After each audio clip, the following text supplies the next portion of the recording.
Bienvenidos a mi canal Llegamos a Creer.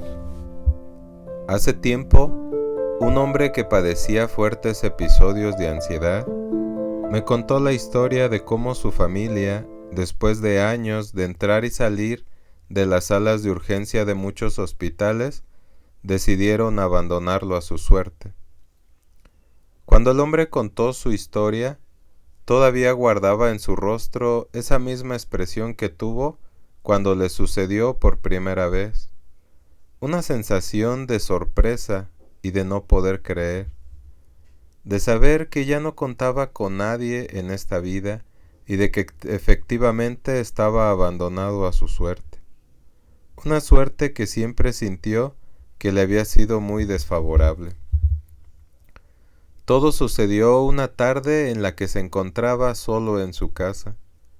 Llevaba ya mucho tiempo sin trabajar porque aquellos síntomas terribles que le llegaban lo habían incapacitado. No solamente no trabajaba, sino que tenía que pagar una deuda de gran cantidad que había contraído desde antes de que aquellos síntomas aparecieran en su vida.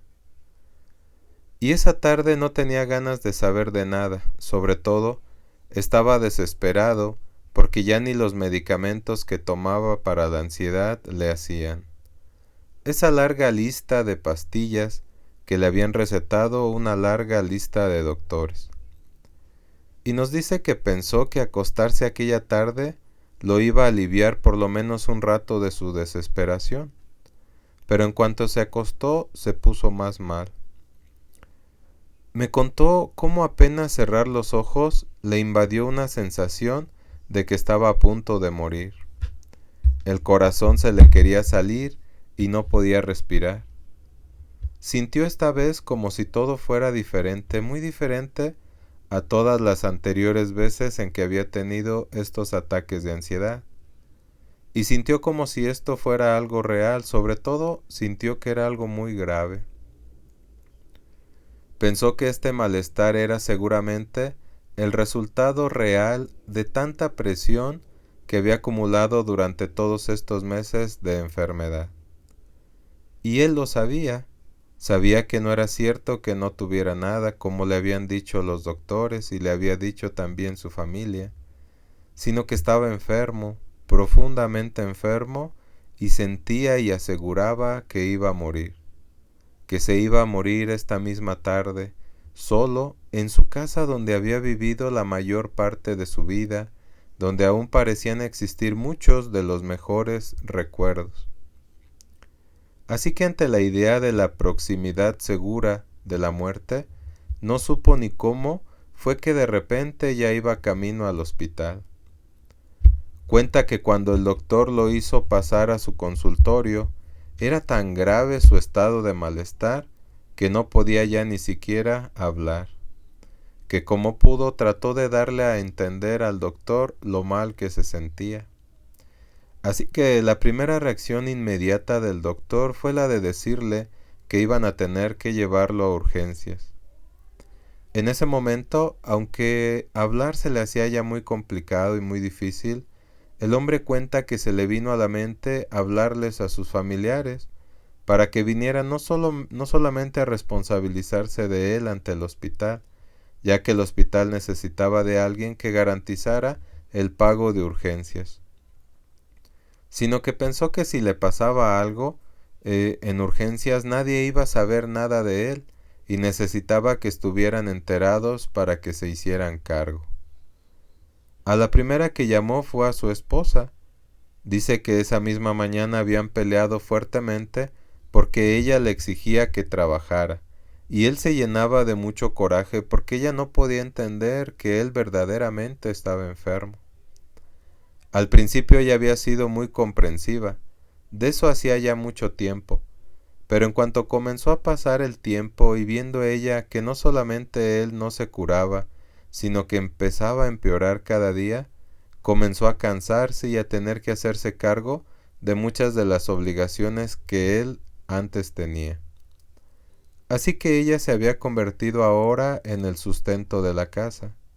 Quizá haya sido esa la causa por la que cuando su esposa contestó al teléfono, con el tono de voz que se percibía como molesta, y él le explicó la situación, ella le respondiera de manera muy agresiva que se las arreglara como pudiera, que ya era bastante todo, que ella no iba nunca más a dejar su trabajo para salir corriendo en su auxilio. Y entonces le colgó, como si él no fuera nada, como si nunca hubiera sido nada. Dice que entonces pensó en llamar a uno de sus hijos, el mayor, quizá el que más había sufrido a lo largo de todo este tiempo. A pesar de que siempre fue muy distante con sus hijos y de que nunca se había interesado en ellos, aún así no podía decir que fueran malos con él.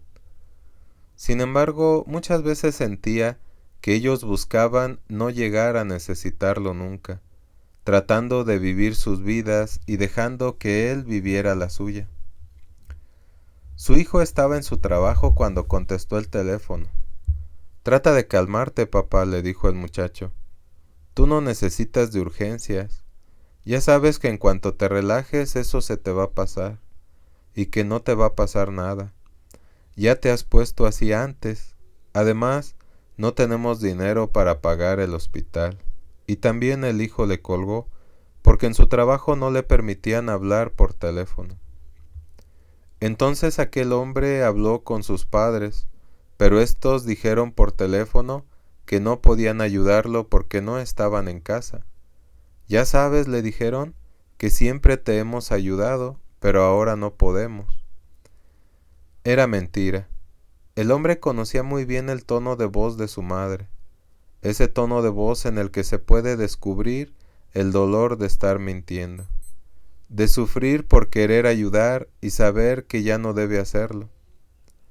Durante gran parte de la enfermedad de este hombre habían sido sus padres, que ya estaban jubilados, quienes habían tenido que solventar los gastos tanto de él como de su familia. Pero al final terminaron también alejándose, no solamente porque ya el dinero de sus pensiones no les alcanzaba, sino por la misma presión de sus otros hijos, que consideraban injusto que ellos tuvieran que mantener a la familia de su hermano. Él sabía que a sus padres les era muy difícil negarse. Nunca fueron malos con él, al contrario, siempre trataron de ayudarlo en lo que pudieron, pero esta vez ya no podían hacerlo y por eso le mentían. «Cuando regresemos», le dijeron al último, «te avisamos». Entonces el hombre pensó en llamar a sus hermanos, pero se contuvo. Sabía que el hecho de que sus padres le hubieran estado dando dinero había generado en ellos un rencor del que tal vez se iban a vengar algún día. Por eso mejor no les habló. Sin embargo, les habló a muchos de sus sobrinos, con quienes sabía que no tendrían ningún problema, pero al hablarles algunos dijeron que no tenían tiempo y otros ni siquiera contestaron. Al final ya no había nadie a quien hablar, nadie siquiera al cual poderle encargar este cuerpo medio muerto, así lo sentía. Nadie que quisiera ni tan solo poner una firma para poder morirse en paz. Nadie a quien le importara lo más mínimo. Ese pensamiento le produjo una especie de shock, como la revelación de una verdad que nunca antes había pensado. Estaba solo, ahora estaba solo y tenía que vérselas solo consigo mismo, solo con esto. Ya no contaba con nadie, a nadie le importaba ya si vivía o moría. Había sido una carga muy pesada para su familia durante todo este tiempo, lo entendía. Era mejor morirse, dejar de robarles tanto la vida como la tranquilidad. No podía continuar así, pensó, entrando y saliendo a cada rato de todos los hospitales de la ciudad, gastando el dinero que no tenían. La muerte era mucho mejor que la vida, así que sin saber muy bien cómo, se vio a sí mismo saliendo del hospital con la idea fija de que la muerte le sobrevendría apenas pusiera un pie en la calle. Dice el hombre que ya era de noche cuando salió. No solamente no se le habían aminorado los síntomas, sino que los sentía exageradamente fuertes, como nunca antes los había sentido. Al comenzar a caminar lentamente sobre la avenida, repleta de autos y de personas, cegado por las luces de la ciudad, se dedicó a esperar el momento fulminante. Cada paso podía ser el último. Sentía que todo le daba vueltas, que su cuerpo se quemaba. Una última vez, dice que sintió una vana necesidad de volver al hospital y poder salvarse, pero no lo hizo. Había decidido morirse y su convicción era tan grande que incluso comenzó a presionarse a sí mismo para morir. Es una cosa muy rara, me dijo. Te hablas a ti mismo como si fueras otra persona y te dices que ya quieres morir y descansar de todo esto. Entonces como que uno se concentra en estos síntomas que está uno teniendo y uno quiere como hacerlos más grandes para que la muerte llegue pronto y todo esto acabe. Es un momento en el que todo deja de importar, en el que ya no existe ninguna resistencia al destino. Es como entregarse de lleno a algo, como una rebeldía. Es como decidirse a que suceda por fin lo peor, con la sensación de que ya no importa que suceda. Es como un abandono también de uno mismo, de esa parte que siempre se ha intentado proteger. Y justo en el momento en el que, según este hombre, decide abandonarse, se sorprende de que nada le sucede. Caminé por toda la calle, nos dice, y no solamente no me sucedió nada, sino que comencé a sentirme mejor, cada vez más aliviado. Me sorprendí mucho al notar que mi corazón estaba tranquilo. Podía respirar tranquilamente y ya no sentía ni los mareos ni la visión borrosa. Al contrario, podía observar la ciudad como nunca antes la había observado. Y esa capacidad de ver las cosas me hacía sentir como alguien diferente. No solamente me alegraba con una alegría silenciosa, sino que sentía de verdad que todo aquello que yo veía era algo nuevo, calles nuevas, luces nuevas, gente nueva, y todo me daba gusto. Tanto que no quise llegar a mi casa en muchas horas. Ese fue el principio del fin, y desde entonces todo comenzó a ser diferente para mí.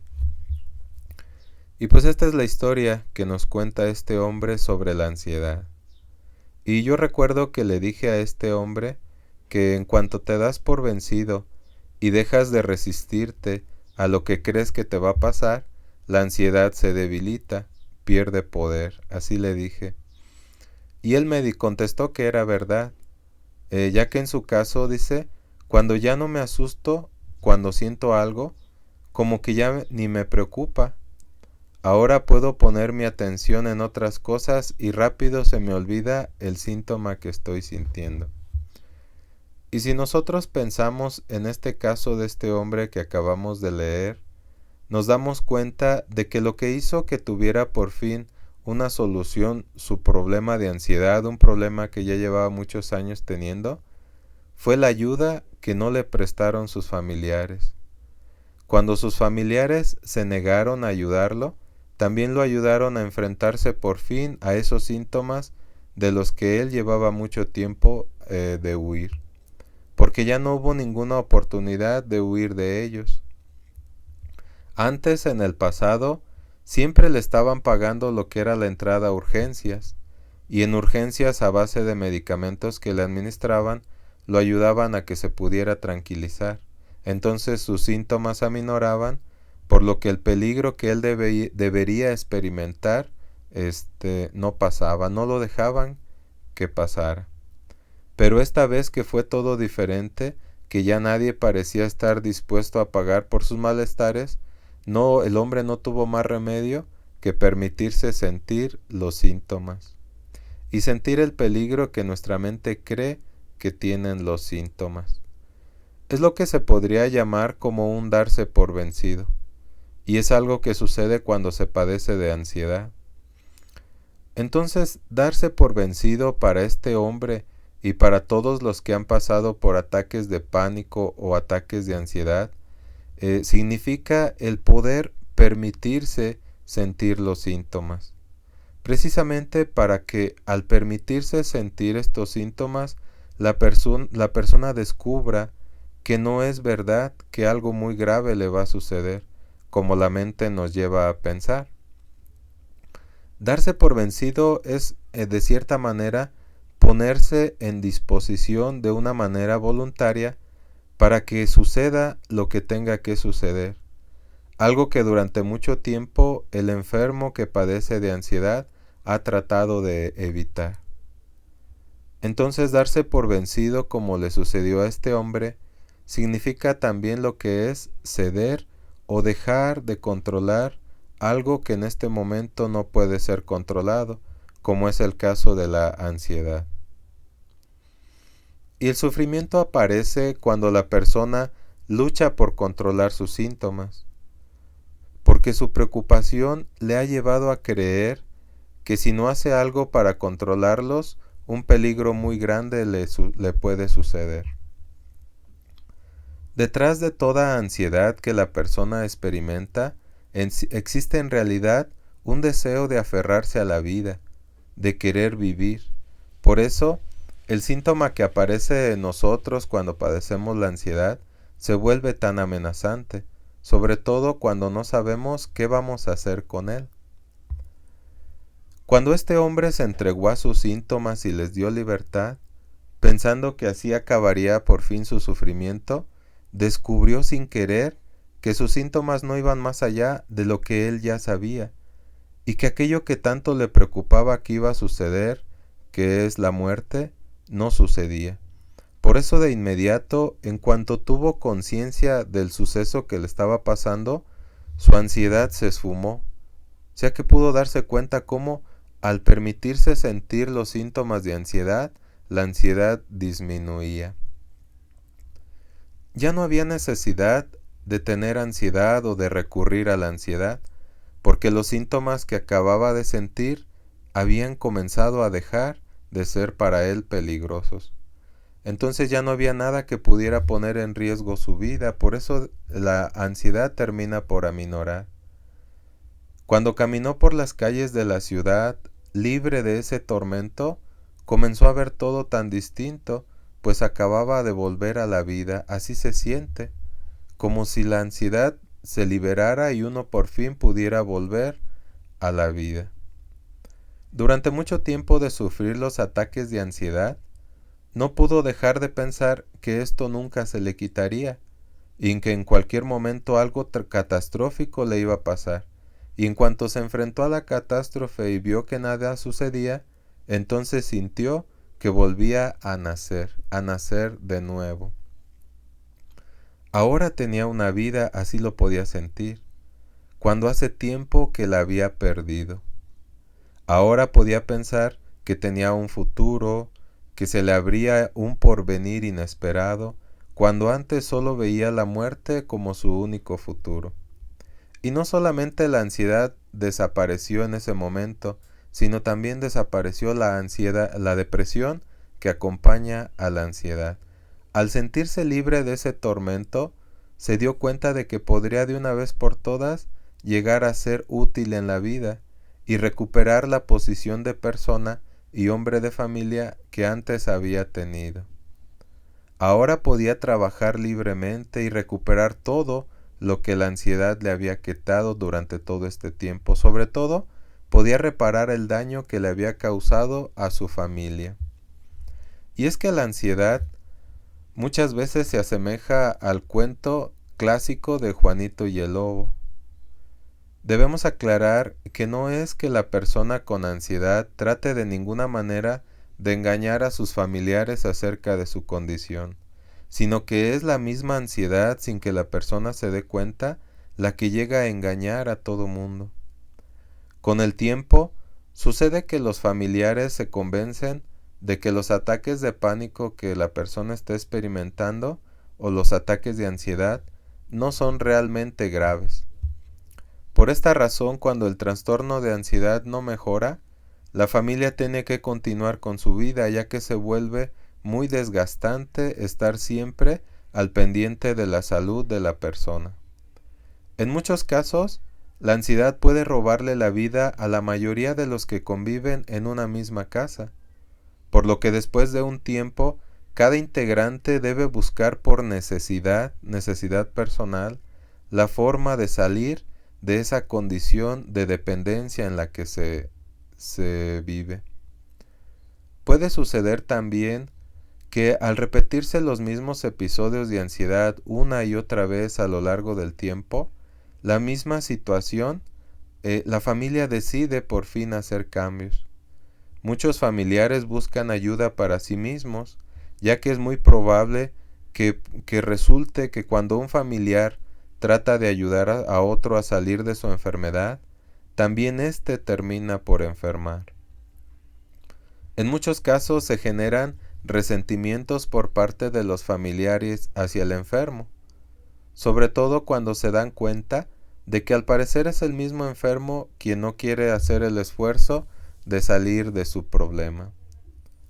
Además, los tratamientos médicos y lo incapacitante que puede llegar a ser un trastorno de ansiedad hace que muchos miembros tengan que esforzarse más en cuanto al trabajo para poder solventar los gastos de la casa. Puede suceder también que se llegue a culpar al trastorno de ansiedad por otra clase de problemáticas que aparentemente no tengan nada que ver, pero que sirven para que los familiares puedan liberar los conflictos reprimidos durante mucho tiempo. Lo que vemos en este caso, lo que sucedió, fue que la familia había decidido ya no continuar ayudando al enfermo. Y quizá no lo hicieron de una forma planeada, sino que cada uno de ellos pudo darse cuenta de que la situación no podía continuar así. Sin llegar a saberlo, decidieron dejar que el hombre se hiciera cargo y se hiciera responsable de sí mismo, lo que ayudó a este hombre a poder cambiar. En el libro de la Etiología de la Salud Mental y Emocional de la Asociación de Neuróticos Anónimos, en el capítulo 3, se habla precisamente de esto, al decir que la persona enferma debe querer recuperarse y estar dispuesta a todo para lograrlo. Ahí se nos dice, nadie podrá ayudarle hasta que verdaderamente quiera ayudarse a sí mismo. Todo lo que puede hacer por esta persona es tratar de guiarla para que obtenga ayuda, como a menudo se hace. Hacer tanta presión como para que tenga que buscarla. En otras palabras, nos dice este capítulo de teología, no mime a la persona enferma, pero fórcela a encarar la realidad. Esto le ayudará a alcanzar su fondo emocional, un fondo que es muy necesario dentro de lo que es el trastorno de ansiedad, y a que verdaderamente la persona con ansiedad quiera la ayuda. Este fue el caso de este hombre, que también había estado asistiendo a los grupos de 12 pasos. En el fondo, él solo deseaba que se le quitaran esos síntomas que le daban, pero no deseaba cambiar muchas de sus conductas. Esto es lo que significa querer ayuda, pero rechazar la ayuda que se le ofrecen. Aún parecía no estar dispuesto a recibir ninguna ayuda, por lo que la decisión de la familia de ya no ayudarlo hizo que este hombre se encarara a la realidad. Cuando la familia decidió ya no arreglar la vida de este hombre, fue cuando este hombre por fin alcanzó lo que es su fondo emocional, su capacidad de sufrimiento, que es un estado en el que la persona parece despertar a la conciencia de lo que es su enfermedad y también de su vida. Y a partir de este punto se comienza lo que se puede llamar como la recuperación. Y es muy común en los grupos anónimos donde se trabaja con los 12 pasos y en muchos pacientes también que acuden a terapia, el escuchar que la única manera de poder salir de la ansiedad o del trastorno y de sus síntomas es encarando esta ansiedad, dejando de huir de lo que se siente, ¿verdad? Lo único que se consigue cuando se evita lo que provoca ansiedad es aumentarlo. Huir de la ansiedad provoca un aumento en la ansiedad. Y este acto de hacer frente al miedo requiere de tanto de aceptación como de fe, una fe que produzca confianza. Muchas veces los cambios se dan a partir de la desesperación, pero incluso en medio de la desesperación que experimenta la persona, siempre va a existir un grado de fe y una confianza que motiva al hombre a correr el riesgo que siempre ha temido o que tiene miedo de correr. Y pues muchas gracias por haberme permitido contarles esta sencilla historia, esta historia de un hombre que pudo salvarse de la ansiedad a través de encarar la realidad de sus síntomas. Y pues les deseo que sigan teniendo un excelente día y pues nos volvemos a encontrar en un próximo audio. Hasta pronto y saludos.